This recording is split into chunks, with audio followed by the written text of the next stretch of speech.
So we've pretty much covered the creation of the wings. We've also looked at adding longer, more dynamic looking hair in the shape of the fur at the mane and the tail.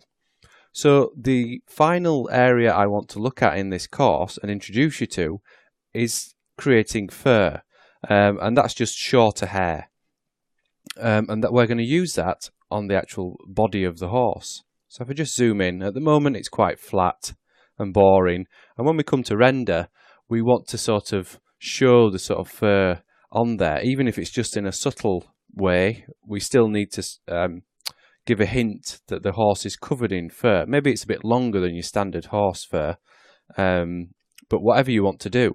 But this will just illustrate the process in achieving that look, and it's pretty straightforward using XGen. So what I'm going to do is just drop back to the default pose. Now what you need to do first, just like we did with the mane and just like we did with the tail, is select the geometry that you want to apply the fur to. Now in this instance, we don't want any fur on the actual eyelids, and we don't want them on the actual hooves of the horse. Now in this scene, we already have a, where is it? Modify, where are the selection sets?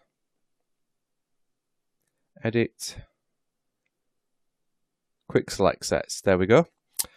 I've already created a quick selection for you. So if you go to edit, quick select sets, horse fur, and that's just selected those polygons that we want to apply the fur to. As you can see, we've skipped the hooves.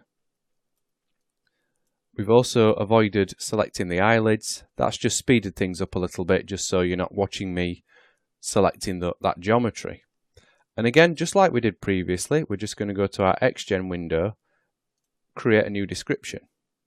So we want to add this into the horse fur collection. We'll just call this horse hair, actually, because we've already got the name horse fur in there. So we'll call it horse hair. This time, we want to use groomable splines for short hair. You can see in here that it's a lot shorter, looks a lot more like fur. And you'll notice everything else is now locked off because you can only edit fur using the grooming tools. So if I click create, just close this down while it's calculating. So here you'll see it's opened up the grooming tools all ready for us, so we're ready to go. It's still calculating the primitives which are going to go over the surface of the horse. So here you can see, just as we touched on these very briefly in the first video, the second video, sorry. You can groom the hair in many different ways: length, adjust the width, pose the hair, and that's just like taking a brush and brushing the hair, and lots of other things. So I think that's done. Now if I zoom in, you see it's started to slow down a little bit now, but you'll notice the yellow hairs are basically a grooming preview, which you can see down here. If we turn that off, the grey hairs are actually what will be rendered, and they're the ones that are attached to the horse model, and they are they're basically the primitives. Just like we did with the mane, these little grey ones are the main bits of hair. And again, it's running quite slowly, so what I'm going to do is first I'm going to go to my grooming tab and I'm going to change the density to something like 0.25.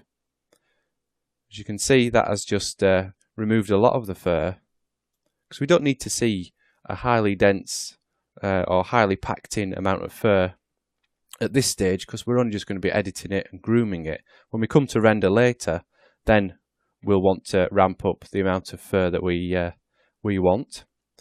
And what else I'm going to do is I'm just going to change the length, just that to 1. Let's just zoom in and see how long that is. Well, we could maybe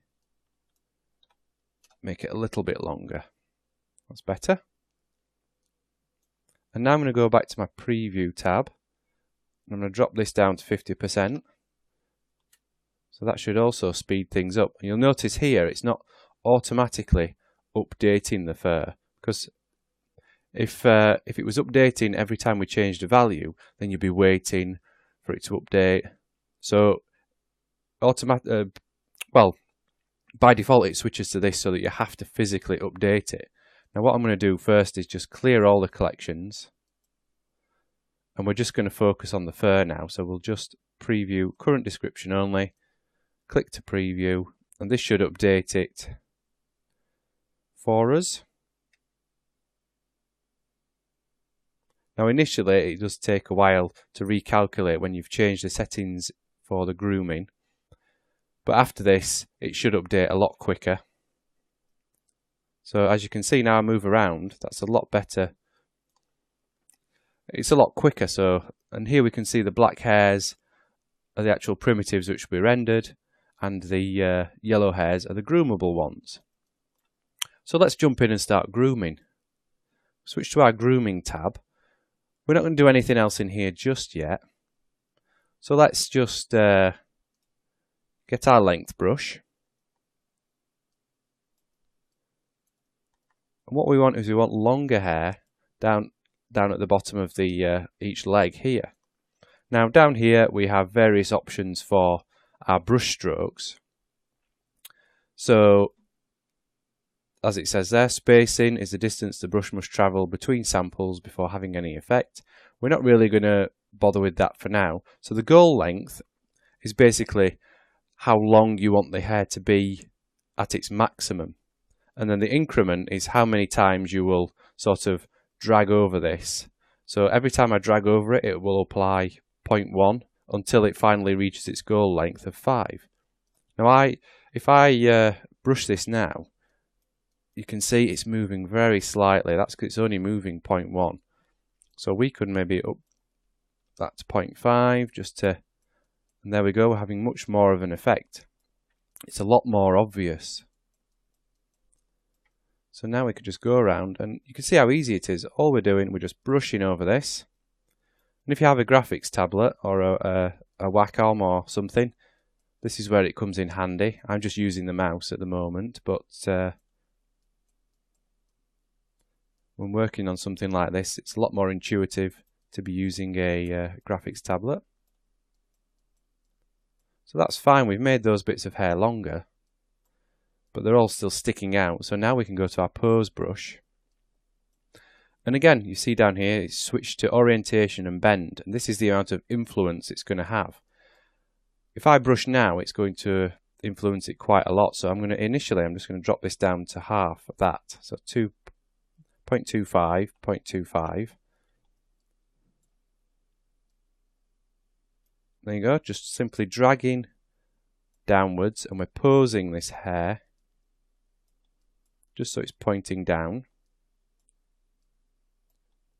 And obviously you can pose this anywhere you like. You can pose it so it's pointing up. And as we work up the leg, we can now brush the rest of the fur so it's following the leg itself rather than sticking out like so. That's already looking a lot better. Let's work our way up a little bit more. Hold down B and drag just to make our brush a little bit bigger so we can do this area. Now, as you can see, we've done one leg here, and we can quickly mirror that across to the opposite side by using this flip to right button here. And there we go. So that's easily, we just work on one side and that's flipped that across to the other side.